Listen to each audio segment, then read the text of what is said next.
dans le Seigneur, nous vous saluons dans le nom de notre Seigneur Jésus-Christ et que la paix de notre Seigneur soit avec nous pendant ces instants de grâce que nous sommes en train de passer en sa présence. Nous sommes dans notre programme des temps de qualité. Nous sommes en train de parler sur un très grand thème et ce thème parle de toute la Bible en réalité parce qu'il s'agit de l'évangile de notre Seigneur Jésus-Christ. Et nous avons choisi par la grâce de Dieu le sous-thème sur la position du chrétien. Nous parlons donc de la richesse et de la grandeur de notre position spirituelle en Jésus-Christ. Nous sommes conscients de l'ampleur de ce thème. Voilà pourquoi nous sommes en train d'y aller étape par étape. Nous sommes en train de parler de notre position à l'égard de la malédiction, à l'égard des liens, à l'égard de tout ce qu'on entend de plus en plus de nos jours concernant le combat spirituel, la délivrance et ainsi de suite. Et donc il est très important, mes chers frères, que nous comprenions d'abord quelle est notre position spirituelle avant de commencer à chercher à marcher conformément à la vérité. Nous avons dit les dernières fois que si nous loupons la révélation de notre position spirituelle en Jésus, nous n'aurons pas non plus le réflexe de manifester cette réalité. Et nous avions expliqué qu'il y a tout le temps cette distinction entre la position spirituelle et la position physique du chrétien. Et c'est de là d'ailleurs qu'il y a cette guerre entre les prédicateurs de la grâce d'une part et les prédicateurs de la délivrance. Eh bien, ceux de la grâce disent que celui qui a cru en Jésus-Christ est sauvé. Et les deux parties reconnaissent le fait, mais seulement ceux de la grâce disent aussi que celui qui est né de nouveau, non seulement il est sauvé, mais il est également délivré, il n'a plus de lien de famille, et il n'a plus de malédiction héréditaire, mais ceux de la délivrance vous diront qu'aussi longtemps que nous n'avons pas vu cette personne en train d'évoluer dans la vie, il était pauvre, il devient riche, aussi longtemps qu'on n'a pas vu de nos yeux, ça veut dire qu'il n'est pas encore délivré. Mais que nous dit la parole de Dieu? Lorsqu'on parle de la position spirituelle du chrétien, la Bible nous révèle des faits. Ce sont des acquis que nous avons au travers de l'œuvre de la croix. La guérison n'est pas une promesse derrière laquelle nous courons, mais c'est un acquis. Nous avons été guéris. La délivrance non plus n'est pas une promesse derrière laquelle nous courons. La Bible nous dit que vous avez été délivrés en Jésus-Christ. Donc, d'une part, vous avez la position spirituelle qui vous parle des faits spirituels, ce que vous êtes et ce que vous avez sur le plan spirituel. Et de l'autre côté, on parle simplement de l'accomplissement matériel de ce que vous êtes déjà en Jésus-Christ. Et donc, ceux qui pensent qu'avant que quelqu'un ne soit déclaré délivré, il faut le voir s'il était stérile, avoir des enfants, s'il n'avait pas un bon travail, finalement avoir un bon travail, eh bien, vous marchez à l'encontre de ce que Jésus déclare. Jésus dit, heureux ceux qui croient sans avoir vu. Et nous avions aussi donné le verset de Marc chapitre 11, le verset 24, qui dit que tout ce que vous demanderez en priant, croyez que vous l'avez reçu et vous le verrez s'accomplir. Remarquez bien le temps qui est employé dans ce passage. On dit que tout ce que vous demanderez dans le futur, n'est-ce pas? Croyez que, non pas vous le recevrez, mais croyez que vous l'avez reçu. Mais je pense qu'en bon français, on devrait dire que tout ce que vous demanderez, croyez aussi que vous le recevrez. Mais pourquoi la Bible nous renvoie au passé en disant que tout ce que vous demanderez au futur, commencez d'abord par croire que vous l'avez déjà reçu et c'est alors que vous le verrez s'accomplir dans le présent. Alors quand on dit vous l'avez déjà reçu, mais à quel moment est-ce que nous avons reçu cela? Mais le jour où nous avons cru au Seigneur Jésus-Christ. Voilà pourquoi nous devons avoir les yeux de la foi pour voir, pour croire en ce que nous sommes et en ce que nous avons déjà en Jésus-Christ. Alors mes chers frères, nous allons plus nous attarder sur ces choses de manière à les expliquer avec un langage facile à comprendre et que le Saint-Esprit nous aide justement dans ce sens de telle manière qu'il n'y ait pas des zones d'ombre, que chacun de nous arrive à mieux comprendre sa position, et de là, croyez-moi, vous aurez la foi. Quelle que soit la famille d'où vous êtes sorti, tout celui qui est né d'une femme et d'un homme sur la terre est né sous l'empire du péché. C'est-à-dire que tout le monde dans la naissance naturelle est né sous un pouvoir. C'est le pouvoir du péché. Ça veut dire que c'est le diable qui règne sur sa vie. Que vous soyez né d'une famille bien éduquée, une famille où il n'y a pas de voleurs, où tout le monde prospère, où tout va bien, sachez qu'à la naissance naturelle, tout le monde est né sous l'empire du péché. Or, le péché, c'est l'œuvre du diable. Et donc, tout le monde, de surcroît, est né sous la domination du diable. C'est seulement en croyant en notre Seigneur Jésus que nous sortons de cette réalité-là. Alors, pour mieux comprendre ces choses, nous insistons, nous devons davantage étudier sur ce que Christ a accompli pour nous à la croix. Si vous loupez la révélation de la croix, vous loupez aussi de comprendre votre vraie identité en Jésus-Christ. Vous pouvez enseigner tout ce que vous voulez dans la Bible, mais si vous ne ressortez pas Christ dans ce que vous enseignez, alors vous n'enseignez pas la vie. Vous risquez de parler des histoires de la Bible sans impact réel dans la vie de ceux qui sont en train d'écouter. Jésus, quand il s'est manifesté au monde, Nathanaël et ses frères, ils vont se dire l'un à l'autre que nous avons trouvé celui de qui la loi de Moïse a parlé, les psaumes et les prophètes ont parlé. Ça veut dire toute la Bible a parlé d'une seule personne. Alors lorsque vous lisez les écrits de Moïse, si vous ne voyez pas Christ, alors vous ne prêchez pas la vie. Lorsque vous lisez les psaumes et que vous ne parlez pas de Christ, vous ne voyez pas Christ, alors vous ne prêchez pas la vie. Et lorsque vous lisez les écrits des prophètes et que vous ne voyez pas Christ, alors vous n'avez pas accès à la vie. Certes, vous lisez des histoires, mais ces histoires prennent un autre tournant dans votre vie lorsque le Christ jaillit de ces Écritures. Et donc, mes chers frères, sans le Christ comme fond dans tout ce que vous enseignez, le peuple de Dieu ne comprendra jamais sa vraie position. Qui est-ce qu'ils sont en Jésus-Christ? Qu'est-ce qu'ils ont? Et de quoi est-ce qu'ils sont capables? Alors aujourd'hui, on va parler certes de notre position spirituelle, mais là, notre position spirituelle face aux démons de poursuite. Parce que nous avons dit les fois passées que nous allons aller étape par étape, parlant des malédictions de famille, des liens de famille, malédictions héréditaires, toutes ces choses-là, en prenant tous les exemples, tous les versets qui nous sont toujours bandis pour prouver que voilà, nous avons des liens, même si nous sommes chrétiens, nous avons la malédiction. Maintenant, il faut passer par ceci ou cela.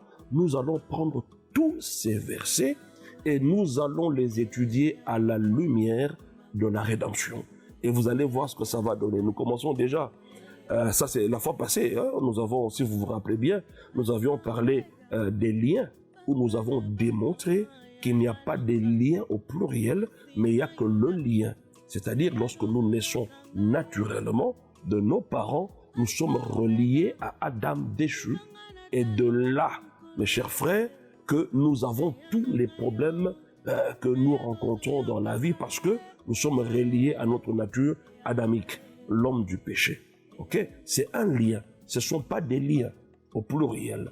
Et cela est tiré d'Ézéchiel au chapitre 16. Lorsqu'on parle des origines de Jérusalem, on prend Jérusalem et on va calquer Jérusalem sur les chrétiens. On vous dit, voilà, Jérusalem, de par tes origines, tu étais comme ceci, tu étais comme cela, tu es sorti de Canaan. Canaan, c'est le petit-fils de Noé que Noé avait maudit en disant que tu seras l'esclave des esclaves de tes frères.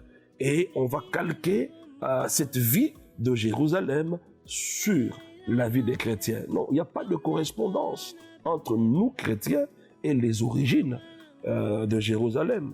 Et on dit que lorsque Jérusalem était né, chose bizarre, alors que lorsqu'un enfant naît, le premier réflexe de la sage-femme, c'est de couper le cordon ombilical. C'est au travers du cordon que l'enfant reste au contact de sa mère, et de là, tout ce que maman boit, tout ce que maman mange, l'enfant aussi bénéficie de cela.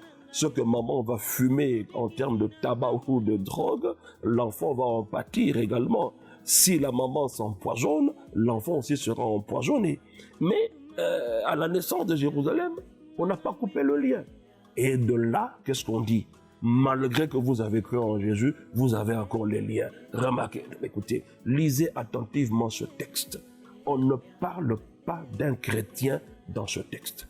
Et quand vous allez à partir du verset 8 d'Ézéchiel 16, c'est là que vous comprenez que vous n'êtes pas la réplique de ce qui est dit du verset 1 jusqu'au verset 7. Mais à partir du verset 8, on vous dit oui, tu es né dans cet état, tu étais baigné dans ton sang. Et il n'y a même personne qui s'est occupé de toi pour te nettoyer à ta naissance, Jérusalem. Mais la Bible déclare aussi que Dieu déclare qu'il passait à côté de Jérusalem et a vu Jérusalem baignant dans le sang. Et c'est de là que Dieu va lui dire, alors reprends vie, vie, vie Jérusalem. Mais à quel moment est-ce que Dieu, si réellement Jérusalem dont on parle là dans Ézéchiel 16 correspond aux chrétiens, à quel moment est-ce que Dieu est passé à côté de moi pour me dire, maintenant tu dois vivre malgré que tu es né avec le cordon, et ainsi de suite. Mais c'est lorsqu'on m'a amené, on m'a apporté l'évangile de notre Seigneur Jésus-Christ. Quand j'ai cru, c'est ce jour-là que le Seigneur est venu à moi. Et la Bible continue du verset 8, quand vous descendez, on vous dit que c'est le temps des amours. Voyez-vous? Mais c'est dans cet amour-là que nous sommes. La fiancée, nous l'église, la fiancée de Jésus-Christ, et le mariage aura lieu dans les nuées, le jour de l'enlèvement. Et donc, Ézéchiel chapitre 16 ne parle nullement de la vie d'un chrétien. Si tel est le cas, alors lisez tout le contexte. Vous verrez qu'à partir du verset 8, cette Jérusalem-là qui était née, à qui on n'a pas coupé le cordon, Dieu est venu à son secours. C'est ça l'évangile qui t'a été apporté quand tu as cru au Seigneur Jésus-Christ. Donc il n'y a pas de lien, il n'y a qu'un seul lien qui nous relie, n'est-ce pas? À Adam, nous avions aussi parlé de la servitude. Il nous est enseigné de nos jours que nous sommes entrés dans la servitude au travers des lois établies de nos familles, au travers des totems et au travers de tas de choses qu'on raconte. Mais en réalité, l'homme est entré dans la servitude de par sa naissance naturelle. On l'a dit il n'y a pas longtemps ici, qu'à la naissance naturelle, nous sommes nés sous l'empire de Satan, du diable, voyez-vous, du péché. Et dès lors que nous sommes nés ainsi, nous sommes donc sous la servitude du diable. Et donc c'est par la naissance naturelle que nous entrons là-dedans et nous ne sortons pas de là après des tas et des tas de délivrance. Nous sortons de là simplement par la mort avec Jésus-Christ lorsque nous le recevons dans notre vie et par conséquent nous sommes morts avec lui.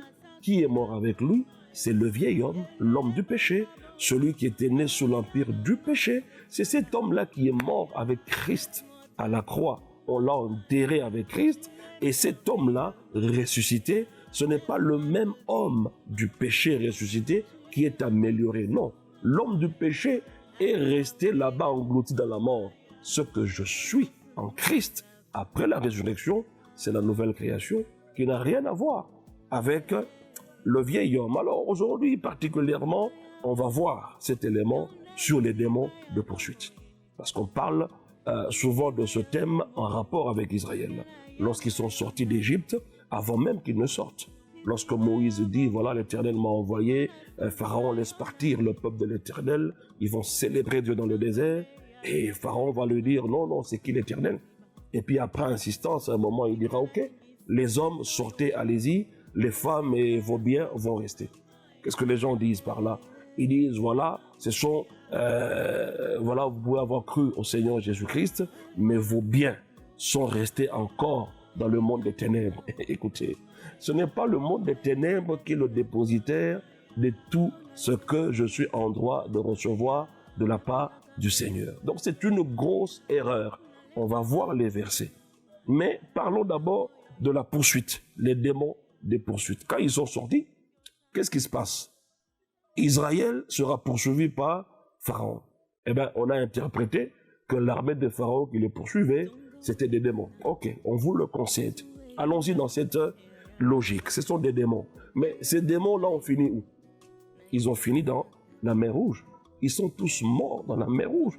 Aucun de ces démons, entre guillemets, qui poursuivaient Israël à sa sortie, n'a pu atteindre un seul des Israéliens. Remarquez que même les Égyptiens qui avaient vu la gloire de Dieu en Égypte, ces ramassis qui se sont mixés avec les enfants d'Israël, mais en réalité c'était des Égyptiens.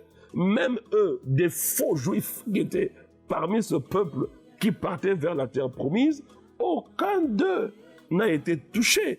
La Bible dit clairement qu'ils sont tous morts dans la mer Rouge. Mais écoutez, lorsque vous lisez Exode chapitre 4, le verset 22, la Bible déclare que Dieu parle d'Israël comme son premier fils. Et donc en tant que tel, le type de Christ, il fallait que Israël meure. Mais à quel moment est-ce que Israël est mort? Quand on les poursuivait.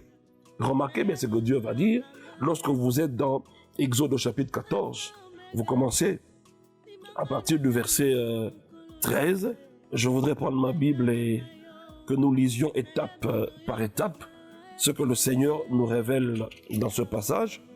À partir du verset 13, Exode 14, il est écrit: Moïse répondit au peuple, ne craignez rien, restez en place et regardez la délivrance que l'Éternel va vous accorder en ce jour.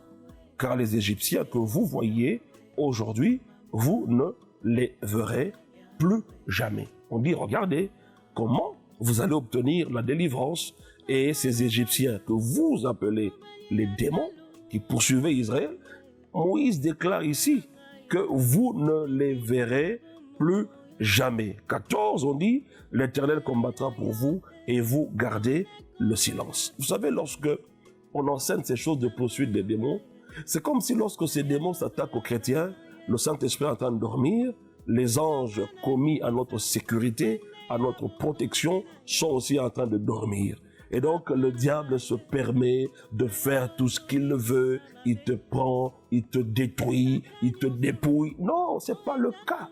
Mais c'est le diable qui a été dépouillé. Et donc lorsque on les poursuivait, Dieu était là en train de garder Israël, en train de protéger Israël, en train de faire en sorte que son plan à lui réussisse. Le verset 15. L'Éternel dit à Moïse, pourquoi s'écrie, parle aux enfants d'Israël et qu'ils marchent. Marchez donc. Mais pourquoi vous vous occupez de ces soi-disant démons de poursuite? Ils n'ont aucun pouvoir sur vous. Dieu leur dit, marchez.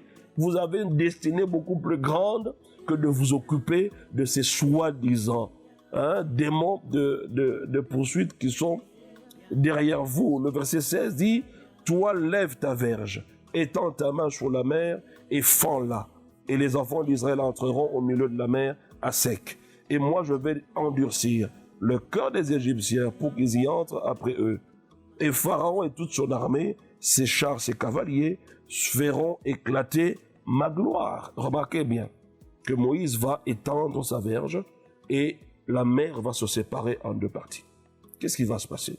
Le peuple de Dieu qui est poursuivi, entre guillemets, par des démons. Vous comprenez le sens de ce que je suis en train de dire? Et ils vont entrer dans cette vallée. Parce qu'en fait, c'était une mer. C'était une grande profondeur. Et de part et d'autre, il y avait l'eau, n'est-ce pas? Comme la Bible déclare, c'était comme des murailles à gauche et à droite. Et les enfants d'Israël passaient à sec. Mais il fallait d'abord qu'ils descendent dans cette vallée.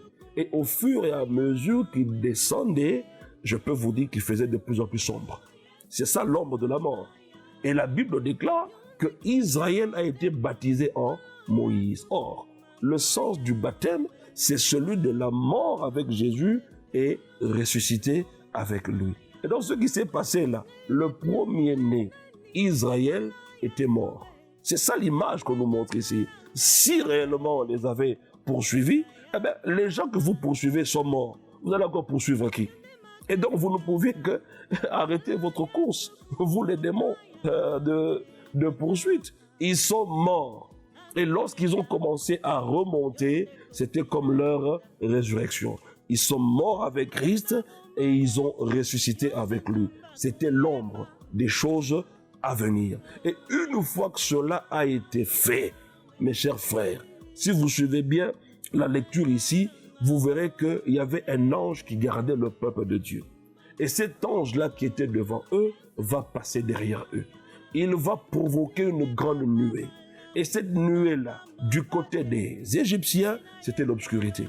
Et du côté d'Israël, c'était la lumière de Dieu qui jaillissait, la gloire de Dieu qui jaillissait. Donc vous remarquez que même si vous parlez des démons de poursuite, eh bien, il y a aussi quelque chose que Dieu est en train de faire par rapport à cette situation-là. Mais seulement, vous devez en être conscient. Voilà pourquoi Dieu dit aux enfants d'Israël, non, ne criez pas, ne pleurez pas, n'ayez pas peur, marchez. Ayez conscience que moi, Dieu, je suis avec vous.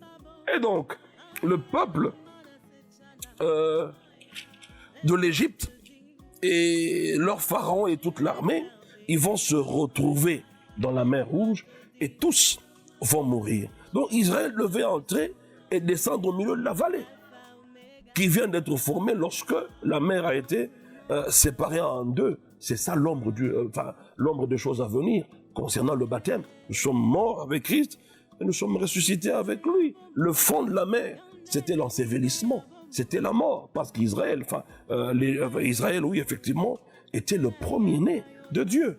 Du fond, quand il remonte jusqu'au rivage, eh ben, c'est la résurrection, voyez-vous. Et le psaume 23, le verset 4, nous parle de l'ombre. Même si je marche dans la vallée de l'ombre de la mort, l'Éternel est avec moi. Effectivement, Dieu était avec eux. Voilà pourquoi ils sont ressuscités. La Bible déclare dans les psaumes, et le même texte, Actes des Apôtres aussi, le reprend en disant qu'il n'abandonnera jamais son fils dans le sépulcre, mais il va le ressusciter. Et c'est ce qui s'est passé. Mais rappelez-vous ce que Dieu a dit à Moïse, que les Égyptiens que vous voyez, vous ne les verrez plus jamais. Mais comment ils ne le verront plus jamais? Mais au travers du baptême. Voyez-vous, la mort et la résurrection. C'est ce qui est arrivé avec nous. Mais alors dites-moi, quel démon de poursuite a pu atteindre Israël? Aucun démon. Alors pourquoi voulez-vous qu'aujourd'hui, où Dieu nous a donné en Jésus-Christ le pouvoir sur Satan et sur ses démons, et que rien venant de leur part ne peut nous nuire, vous voulez que je sois tout le temps une victime du monde des ténèbres? Lisez la Bible dans l'Ancienne Alliance. Vous allez voir que ces gens n'avaient pas le pouvoir, l'autorité sur Satan, comme nous aujourd'hui en Christ. Mais lorsqu'Israël est passé de l'autre côté de la mer, dites-moi, qu'est-ce qui a fait que Israël échoue à maintes reprises dans le désert? Ce n'était pas les démons, ce n'était pas la sorcellerie, ce n'était pas des envoûtements, mais c'était la chair. C'est la chair qui a empêché à ce peuple d'atteindre sa destinée glorieuse en peu de temps. Remarquez qu'à peine ils ont traversé la mer Rouge, ils commencent à évoluer. Vous les voyez commencer à pleurer. Ils pleurent. Ils pleuraient quoi? À manger. Eh bien Seigneur, si tu savais que c'était pour nous tuer au désert, mais il fallait nous laisser mourir en Égypte. Est-ce que vous comprenez la mentalité des esclaves? C'est comme ça qu'ils se comportaient. C'est des gens qui, à la moindre difficulté, ils vont regretter le monde. Ils ont toujours tendance à rentrer dans le monde. Et c'est cette mentalité-là qui nous tue le plus souvent dans notre marche avec le Seigneur. Sortez de cette mentalité d'esclave. La Bible déclare, c'est dans Nombre, je pense, au chapitre 13, où on dit, voici que ce peuple m'a déjà tenté 10 fois. Allez étudier la Bible. Les 10 fois pendant lesquelles Israël a tenté Dieu. Mais c'était les œuvres de la chair qui étaient à la base de leur échec. Ce n'était pas les démons. Mais écoutez, à Israël n'a pas été donné le pouvoir comme à nous de marcher sur Satan, sur toute sa puissance, et que rien ne peut nous nuire. Mais pourquoi voulez-vous que celui à qui Dieu donne le plein pouvoir sur le diable continue à être victime des démons de poursuite? Et tu as le pouvoir. Mais pourquoi tu ne l'utilises pas? Et donc, mes chers frères, nous devons comprendre toutes ces réalités-là. Si nous ne les comprenons pas, c'est un danger. Lisons les psaumes. C'est un texte dont on a parlé il y a quelque temps déjà. Et j'aimerais revenir là-dessus parce que c'est tellement capital que nous le comprenions. Si nous sommes dans les psaumes, psaume 105, Nous commençons la lecture à partir du verset 37. Il est écrit, « Il fit sortir son peuple avec de l'argent et de l'or. Et nul ne chancela parmi ses tribus. Il fit sortir son peuple. » C'est Dieu qui les a fait sortir. Comment les a-t-il fait sortir? Ce n'était pas au moyen des miracles de Moïse. Aucun miracle de Moïse n'a réussi à faire sortir Israël. À quel moment est-ce qu'Israël a eu la voie pour sortir? C'est lorsqu'ils ont immolé l'agneau. Une fois de plus, la rédemption. C'est la rédemption, le sang versé, qui a ouvert le chemin de la rédemption, de la délivrance, de la sortie de l'esclavagisme d'Égypte pour Israël. Est-ce que vous comprenez cela, mes chers frères? Moïse a accompli beaucoup de miracles, mais aucun n'a réussi à faire sortir le peuple de Dieu. Et donc le plus grand des miracles qui a mis le monde des ténèbres KO, c'est la mort et la résurrection de notre Seigneur Jésus-Christ. Et l'Égypte était réputée être un pays où il y avait des idoles, des dieux redoutables, n'est-ce pas? L'occultisme de l'Égypte était le plus élevé de cette époque-là. Mais remarquez que lorsqu'on a immolé l'agneau, eux qui disaient qu'Israël ne sortira jamais, peu importe la personne qui a dit que vous ne sortirez jamais de cette situation, dites-lui qu'en Christ, vous êtes déjà sortis. C'est le cas d'Israël. Ils sont sortis malgré l'occultisme, malgré l'opposition. Quand ils sont sortis, c'est comme si l'Égypte, son pharaon, son roi et tous les magiciens de l'Égypte sont hypnotisés pendant que Israël était en train de sortir. Et puis après, ils vont se sauter. Tiens, où est-ce qu'ils sont partis? C'est ce qu'on dit ici. Il fit sortir son peuple. Et comment les a-t-il fait sortir? La Bible dit avec de l'argent et de l'or. Là où est-ce qu'ils ont trouvé l'argent et l'or? Ils ont dépouillé l'Égypte. C'est ça Colossiens, le chapitre 2, versets 13 à 14. N'est-ce pas? Il a dépouillé les autorités et les a livrés publiquement en spectacle. Quand? Lorsqu'il les a, n'est-ce pas, noyés dans la mer. Et tout le monde aux environs, lorsqu'il rencontrait les enfants d'Israël, cédait. N'est-ce pas? Pourquoi? Parce qu'il disait que le Dieu d'Israël est redoutable. Il a inondé Pharaon, son armée et ses chars dans la mer Rouge. Donc ils ont été ridiculisés, livrés publiquement en spectacle. Et si l'Égypte représente ce royaume des ténèbres, mais qu'est-ce qui a fait que ces gens-là soient ainsi ridiculisés? Lorsqu'ils ont immolé l'agneau et lorsqu'ils sont passés par les eaux du baptême. Ça, tout revient à ce que Christ a accompli. Ils sont sortis avec de l'argent et de l'or. Et la Bible dit finalement au verset 37 que nul ne chancela parmi ses tribus. Quand vous lisez la version Darby, on dit qu'il n'y avait aucun infirme, il n'y avait aucun faible, aucun maladif. Ça veut dire que tous ceux qui sont sortis d'Égypte, tous ceux qui sont délivrés au moyen de l'œuvre que Jésus a accomplie, il n'y a plus de maladie, il n'y a plus d'infirmité, il n'y a plus de pauvreté, parce qu'ils sont sortis avec les richesses, tout ce que le diable nous avait volé. Avec Adam déchu, Jésus-Christ a tout récupéré. Voilà pourquoi on dit que le diable a été dépouillé. Il n'a plus rien. Alors, d'où vient cette pensée de croire que le diable a encore quelque chose qui peut me poursuivre, me vaincre aussi facilement? Ah non, les choses ne se font plus de cette manière-là. Et le diable le sait très bien. Et il sait que toi, tu ne le sais pas. C'est par là qu'il trouve une opportunité d'action dans ta vie. Alors, voyez de par vous-même, si démon de poursuite il y a, ok, je ne suis pas contre. Nous sommes d'accord?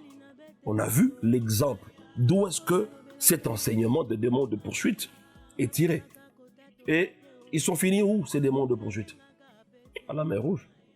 Bon, maintenant, s'il faut qu'ils me suivent aujourd'hui, déjà que Christ n'était pas encore mort et ressuscité, voilà comment ils sont malmenés. Simplement par l'offrande d'un agneau qui représentait Christ. Mais aujourd'hui que Christ a réellement été venu et il a accompli tout ce qu'il fallait accomplir et il a obtenu pour nous une rédemption éternelle. Alors, pourquoi voulez-vous que je sois la proie des démons de poursuite? On parle de ça aussi avec Pierre, lorsque Jésus lui dit, Simon, Simon, Simon, Satan t'a réclamé. Mes frères, quand tu passes par la croix, il n'y a plus de réclamations qui tiennent. Ça ne tient plus. Parce que tu es crucifié. Ça ne tient plus. Remarquez bien, Jésus ne dit pas Pierre, Pierre, Pierre, comme pour parler du roc. Voyez-vous? Le roc, on ne pouvait plus l'atteindre. Mais il dit Simon, Simon, Simon, comme pour dire Simon, le fils de ton père et de ta mère. Le roc, c'est la nouvelle création. C'est le fondement solide. Et le mal ne peut pas l'atteindre. Les réclamations, c'est l'enfant de tes parents. Mais moi, je suis une nouvelle création. Aucune réclamation ne peut être mon partage. Je le déclare aussi pour toi. Aucun démon de poursuite ne pourra t'atteindre. Ce sont des illusions. Et je prie le Seigneur que tu aies la conscience de ce que Christ a fait pour toi. Il n'y a pas de démon de poursuite derrière toi, mais c'est l'ange de l'Éternel qui campe autour de toi parce que tu es un enfant de Dieu. Que Dieu te bénisse dans le nom de Jésus-Christ.